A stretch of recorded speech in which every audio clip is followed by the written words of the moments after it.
Ah, la tête avec sa bouche ouverte. Les amis, je vous retrouve dans une nouvelle vidéo. Me voilà en Belgique. L'occasion pour moi de profiter de ma famille, de mes amis et puis de vadrouiller un petit peu. Je suis partie à la butte du Lion, à Waterloo. Puis je suis aussi passée par Gand. Ça va être la première partie. Dans la deuxième partie, je vais vous présenter Bruges et Bruxelles. Voilà, une petite interview entre guillemets avec ma soeur, du moment blabla. Je sais pas ce qui se passe, ça me gratte la main. Ah la vache. Aujourd'hui, je vous emmène à la butte du Lion qui se trouve à Waterloo, donc au niveau du champ de bataille de Waterloo avec le célèbre Napoléon Bonaparte que vous connaissez très certainement. Donc en fait, vous ne le savez peut-être pas, mais je suis belge d'origine, donc jusqu'à mes 19 ans, j'ai vécu à Bruxelles. Et en fait, cette fameuse butte qui est si célèbre, j'en ai toujours entendu parler, mais j'y suis jamais allée. Et en fait, il y a seulement 10 minutes jusque là, donc en fait, c'est juste à côté. Donc je me dis, bah écoutez, voilà, je vais faire ma petite touriste, hein, étant belge, mais je vais quand même faire ma petite touriste et puis je vais aller visiter cette fameuse butte où il y a énormément de marches. Je ne sais pas si mon cœur va s'arrêter entre temps, on va bien voir. C'est parti!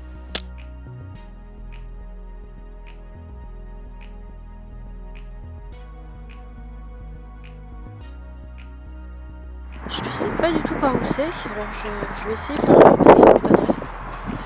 Comment on fait pour aller dans ce truc?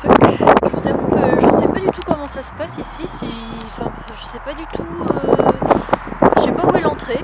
J'espère que c'est pas dans le grand bâtiment qui est là-bas, sinon je pense qu'il va falloir payer. De nos jours, vraiment, si c'est ça, tout est payant parce que payer pour monter en haut d'une butte, je trouverais ça un petit peu exagéré.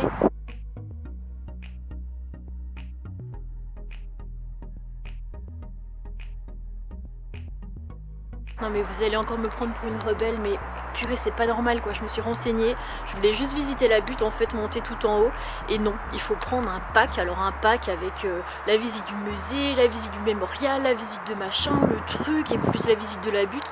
En fait, enfin je sais pas, je trouve que ça devrait être un truc libre en fait, ça fait partie de l'histoire, je trouvais ça normal. Du coup on va se contenter de regarder ça de l'extérieur, mais bon, c'est joli aussi. Et puis je sais pas si mon pauvre cœur aurait supporté de monter tout en haut de ces marches. Dans un sens, heureusement, je ne suis pas venue de France juste pour ça, parce que franchement, j'aurais été un petit peu déçue. Tiens, qui est là? Bonjour, petit bonhomme. Ça va, toi, depuis 10 minutes? Ouais, petit bonhomme.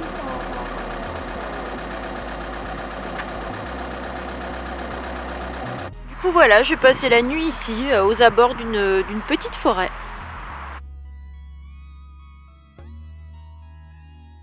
Par contre, on entend un peu le trafic là-bas, mais ça m'a pas vraiment gêné cette nuit, à part quelques motards qui étaient à fond sur la pédale.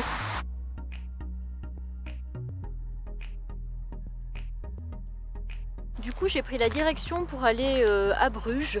Comme il est un peu tard et comme j'ai envie de visiter Gand, je me suis dit, je vais me trouver un petit spot tranquille. Donc en fait, je suis partie de Bruxelles, donc ça fait Bruxelles, Gand, Bruges. Donc autant en profiter, j'y suis jamais allée non plus. C'est pas l'endroit du siècle, mais bon, Yanni peut aller se promener sans problème, il n'y a pas de passage de voiture. Là, c'est je crois que ça doit être un terrain de foot, je vois pas trop, mais... Alors franchement, ce que j'adore par-dessus tout, c'est quand c'est le moment d'aller dormir et que la bouteille d'eau a coulé dans le lit. Voilà, les draps sont trempés. Désolée si j'ai un petit accent belge, mais je sais pas pourquoi, dès que je suis en Belgique, j'ai cet accent qui réapparaît. Bon, du coup, j'ai improvisé un petit truc, j'ai ouvert le placard, j'ai mis la couverture dedans, je l'ai calé avec des bouquins. Et comme ça, ça va sécher un peu plus vite, hein, c'est juste au-dessus du chauffage. Vous voyez, il m'en arrive toujours, hein, ça ne change pas, mais mode débrouille activé. Donc voilà, j'ai hâte que ça sèche. Le matelas là, il est trempé aussi, donc tout est trempé. Bon bah voilà, le lit est refait, je vais pouvoir faire un gros dodo. La bouillotte est en train de chauffer, parce que cette nuit il prévoit 2 degrés, donc on va se cailler un peu les miches. Mais avec ma petite bouillotte, hein, qui est juste là d'ailleurs, je devrais ne pas vous avoir froid. Bonne nuit les amis. Ah oui, en effet, c'est un terrain de foot. Tu vas dehors Nani? Tu vas aller te balader? Hop, bonne balade, à tout à l'heure. Les amis, si vous allez en Belgique, donc dans des grandes villes, donc plus particulièrement il y a Bruxelles, il y a Anvers, il y a Gand, il y a peut-être d'autres villes, je sais pas trop, mais faites attention avec vos véhicules parce que depuis janvier 2019, il y a une loi qui est rentrée en vigueur et il y a certains véhicules qui ne peuvent plus rentrer dans les grandes villes que j'ai citées. Donc, par rapport à la zone de basse zone de basse pollution, je crois que ça s'appelle comme ça. De basse émission. Voilà, moi j'ai fait la simulation et apparemment avec mon vieux camping-car je peux rentrer dans ces villes-là. Mon grand-père par exemple il s'est fait verbaliser, il s'est fait prendre par une caméra et il était dans Bruxelles, pas Bruxelles même mais une des 19 communes donc ça compte quand même. Et il s'est pris une amende de 350 €. Donc ça fait quand même bizarre. Donc vraiment faites gaffe. L'année passe et plus ils sont un petit peu, ils serrent la vis. Ils faisaient la guerre au départ aux véhicules diesel. Après c'est devenu les essences. Enfin, en fait ça dépend. Apparemment c'est ce qui est écrit sur votre carte grise au niveau de sigle euro. Je sais pas, il y a euro 0 jusqu'à euro 5 ou euro 6.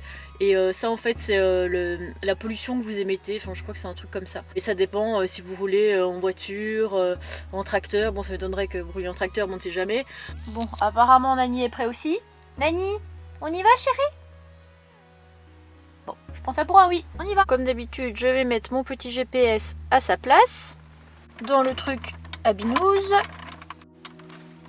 Voilà, ça c'est à moi s'il te plaît.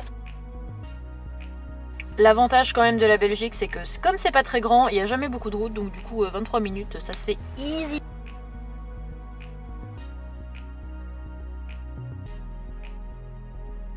Oui, je comprends Nani, tu es blasée. Moi aussi je suis blasée.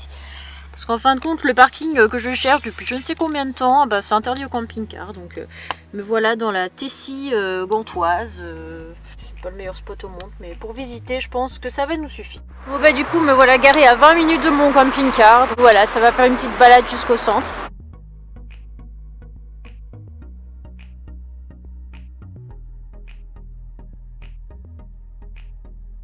Ce qui m'hallucine ici, c'est le nombre de personnes à vélo.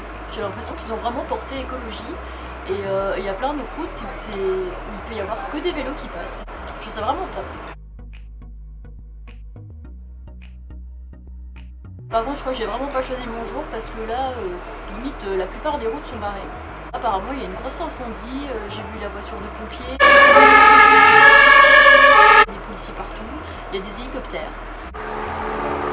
J'espère quand même pouvoir accéder au centre pour voir la petite cathédrale et le beffroi.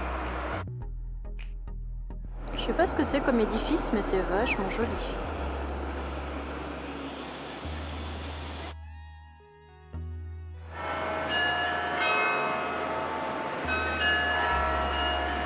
Alors malheureusement, on peut pas filmer dans la cathédrale, donc j'ai respecté ça quoi. Dedans, c'était super joli. J'ai jamais vu une cathédrale comme ça. Les dessins, les œuvres, tout ça, je sais pas, ça doit être propre à la Belgique, mais c'était très joli. Par contre, clairement, j'ai vu, je sais pas, c'était une espèce de peinture qu'ils avaient fait ou une photo. Ça m'a retourné l'estomac tellement que je sais pas. J'essaierai de vous la retrouver sur internet, mais je sais pas, c'était trop glauque.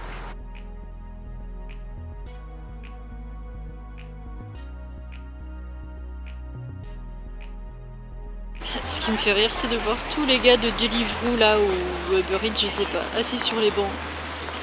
Ils attendent les commissions.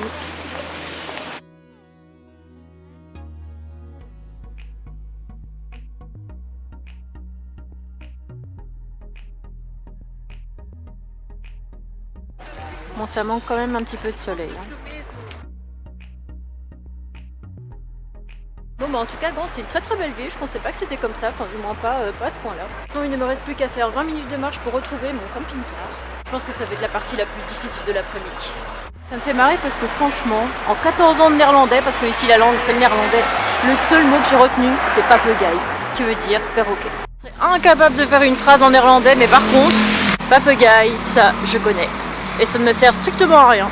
Bon, clairement j'en ai eu marre. Pour vous expliquer, j'avais trouvé un spot trop bien au bord des canaux. Tout j'arrive, je fais je sais pas combien de kilomètres à travers les canaux, donc je flippe ma race parce que si vous avez vu mes péripéties du vendredi 13, vous savez que j'ai été prise dans une inondation par un marais qui avait débordé.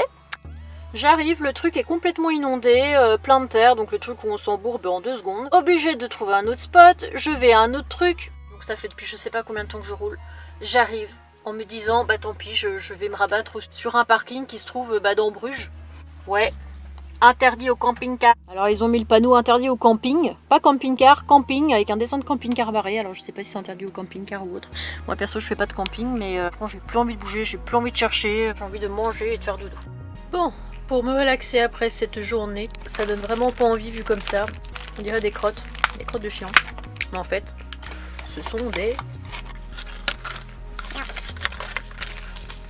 des truffes. Et genre là, pour une seule truffe, 150 calories. Je sais pas si vous vous rendez compte de ce que c'est. Par contre, sans rire quoi, de A à E, on est à E. J'ai jamais vu de truc qui était à E. C'est la première fois de ma vie. Clairement, le problème avec ces petites choses, c'est que quand tu commences, tu ne t'arrêtes plus. Catastrophique. Moi, j'y m'ai foutu.